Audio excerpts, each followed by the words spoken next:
तीसरी एक हवन की, यहाँ जोत जगह है परमात्मा की, अखंड हवन।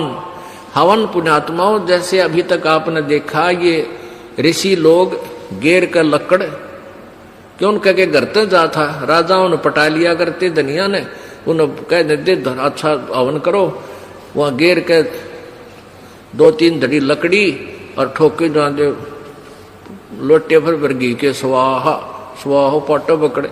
अब उसमें क्या था दोस्त, वो अच्छी बात है हवन करना, लेकिन वो तरीका प्रॉपर नहीं। न्यूकार ने आंधा न्योतर 2 बुलावे, अगर आंधे का निमंत्रण दोगे 2 आवेंगे 1 की बजाय। तो कहने का भाव ये था कि वो ऋषि लोगों को हम क्यों बुलाया करते, क्योंकि हम अनपढ़ थे, उन्होंने अपना फायदा उठाया कि केवल एक ब्राह्मण ही पढ़ने का अधिकारी है, तुम अपना धंधा पीटो, जिसका जिसा काम है। परमात्मा ने ये कहा कि देखो भगवान की भक्ति प्रत्येक व्यक्ति कर सकता है और प्रत्येक ही शिक्षित होना चाहिए, ये गलत कर रखा था इन्होंने। तो अब आप सारे शिक्षित हो गए। अब मालिक ने जो खेल खेला है, ये समय इंतजार किया है कि अब अपनी प्यारी आत्माओं को अपनी महिमा में अब बताऊंगा और सारे सबका समझ में आएगी। अब आप सभी शिक्षित हो गए और सभी को मंत्र ये परमात्मा की वाणी याद होगी। छोटे छोटे बच्चा के पूरी आरती याद हो रही है भगवान की वाणी की। अब एक रुई,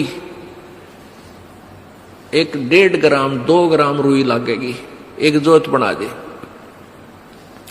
खड़ी जोत लगा दी, उसमें घी डाल दिया जितनी आपकी इच्छा है, 1 कटोरा भर दे, सारा दिन जलाए। तो उसमें वो घी उसमें डाल दिया और हम अपना मंत्र वाणी सुबह नित्यनेम करें, दोपहर में रमणी करें, शाम में संध्या आरती करें, ये भगवान की वाणी भी हम बोलते रहते हैं। तो वो भी हवन हो रहा है। उस लकड़ियों वाले हवन की तुलना में ये हवन श्रेष्ठ है, क्योंकि इसमें आप एक 100 ग्राम रुई में 1 क्विंटल घी हवन कर सकते हो। उसमें घी, उसकी जोत न जलन नहीं दे, उसमें डालने जाएगी। 100 ग्राम जोत में 1 क्विंटल घी हवन कर सकते हो आप।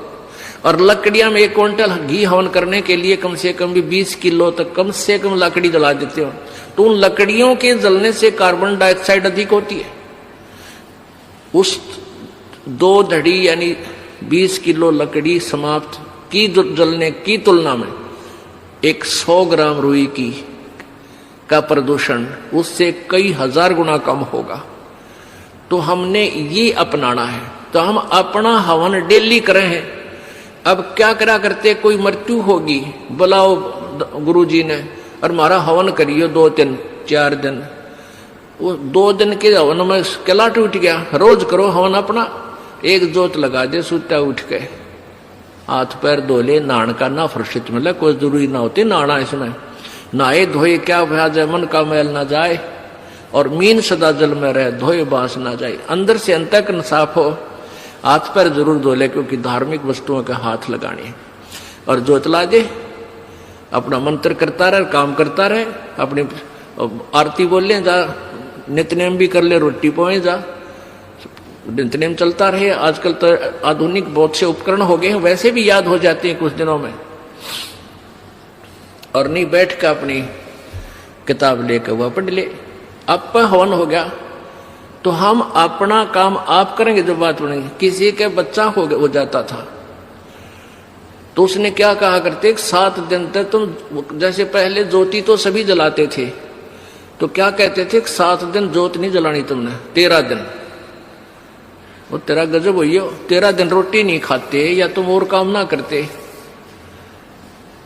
और किसी की मृत्यु हो जाती है उसमें भी ऐसे कहा करते थे। जैसे जन्म होने पर तो वो जब तक वो छठ ना होती इतने कहा करते, मृत्यु के बाद कहते हैं 13 दिन तक आपने कोई धार्मिक क्रिया नहीं करनी। तेरा गजब हो। परमात्मा रोटी रोज खा रहे हो, किसी दिन भी ना छूटती, ठीक है। कोई प्रिय की मृत्यु हो जाती है, रो पीट के दोपहर तक ना खाओगा, शाम में खानी पड़ेगी, रो पीट के रोटी खानी पड़ेगी। तो ऐसे ही भक्ति परमात्मा का हवन ज्योति डेली आरती रोज करनी है, चाहे दुख हो चाहे सुख हो। ये परित्याग नहीं करना, ये भूल है हमारे। अब जो प्रसंग चल रहा है वही आते हैं फिर। अब पांचों यज्ञ आप कर रहे हो, एक यज्ञ धर्म की, दूसरी यज्ञ ध्यान और तीसरी यज्ञ हवन की। यहां जितने भी जैसे पाठ चल रहे हैं, अगर 150 पाठ हैं तो 150 ज्योति जला दी जाएंगी और 3 दिन तक अखंड ये ज्योति जलेंगी। हवन हो रहा है। फिर जो अन्य भी कोई अपनी ज्योति जगवाने के लिए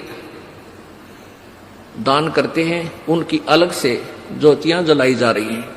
वो दिन रात पूरे महीने चलती हैं, पूरे वर्ष चलती हैं। तो ये एक तीसरी यज्ञ हवन की, चौथी यज्ञ प्रणाम और पांचवी यज्ञ ये तत्व ज्ञान की। इन पांचों यज्ञों और ओम नाम के मंत्र की कमाई को हम इस ज्योति निरंजन के पास छोड़ देंगे। हम क्या करते रहे, हम पहले ओम नाम का जाप करते, ये पांचों यज्ञ करते, उसका फल हम स्वर्ग, महास्वर्ग, ब्रह्मलोक में जाकर नष्ट कर देते ये पुण्य। फिर पाप के लिए नरक में जाते, फिर 84 लाख योनियों में धक्के खाते। अब परमात्मा से हम की वाणी से हमें ज्ञान हो गया कि इस कमाई को हम वेस्ट नहीं करेंगे। हम यहाँ कोई मंत्री बनेंगे, ना हमने मुख्यमंत्री बन की आवश्यकता, ना प्रधानमंत्री, ना इंद्र की पदवी हमें नहीं चाहिए। इंद्र दा राज काग दा बिष्टा, इंद्र स्वर्ग का राज भी हमारे लिए काग की बीट तुल हो जाना चाहिए। यदि आप सतलोक जाना चाहते हो और तुम्हारे सरपंच की पीपी इधर बैठो है तेरा, फिर किसे भगत तुम? हमने नहीं यहाँ का कोई भी सुख चाहिए। यदि तुमने सतलोक जाना है, यही धक्के खाने हैं, तो ठीक है, आप पुण्य कर रहे हो, इसके प्रतिफल में चाहे पूरी पृथ्वी के राजा भी बन सकते हो और फिर गधा राजा भी बन सकते हो।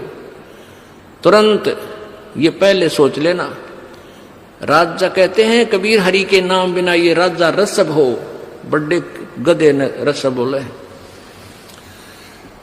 हमने यहां से पीछा छुटवाना पुण्यात्माओं, इस बात को कति अपने पल्ला गांठ लगा लो, यानी दृढ़ निश्चय कर लो, दृढ़ संकल्प कर लो कि भगवान फिर बोर्ड के इस गंदे लोक में जन्म ना हो।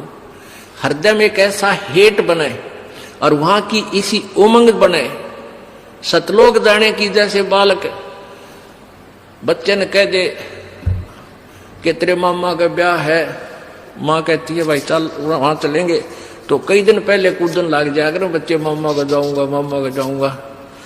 तो ऐसे ही हमने सतलोक जाने की उमंग भर जानी चाहिए। अगर आपके हृदय में ये पक्की दस जाती है कि वहां सतलोक है, वो सच्चा सुख सतल है, हमारा मूल स्थान वहां है, हमारे वहां पहले के कुछ साथी भी वहां रहे हैं जो हमारे की तरह बेवकूफ ना बने।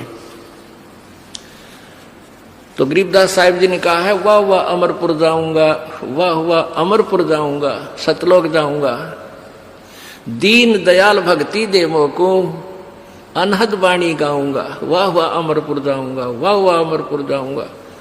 यानी ऐसी उमंग हो आपके अंदर। तो ऐसे ये 5 यज्ञ जब होगी तो पांचों यज्ञों का प्रतिफल और ओम नाम की जो कमाई है हम यहां नहीं लेंगे, कत्ती भी नहीं लेंगे। चाहे हमने आपका तो बेरना पर दास तो थूके भी नहीं आके इस राज और पाठ 21 ब्रह्मांड भी दे तो भी नहीं चाहिए। हमने तो झंझट मिटवाना संग जन्म का। 4 मुक्ति जहां चंपी करती माया होरी दासी, और दास गरीब अभय पद पर से वो मिले राम अविनाशी। उस सतलोक में जाने के बाद यहाँ की जो 4 मुक्तियों के सुख, जो अंतिम मुक्तियां हैं, और ये मुक्तियां चारों नाशवान हैं, ये इनका फल समाप्त होता है। और वहां की वो ये सुख जो तुम यहां चाहते हो, जो अंत में नष्ट होते हैं, वो कभी नष्ट नहीं होते। वहां ये भी सुख मिलेंगे।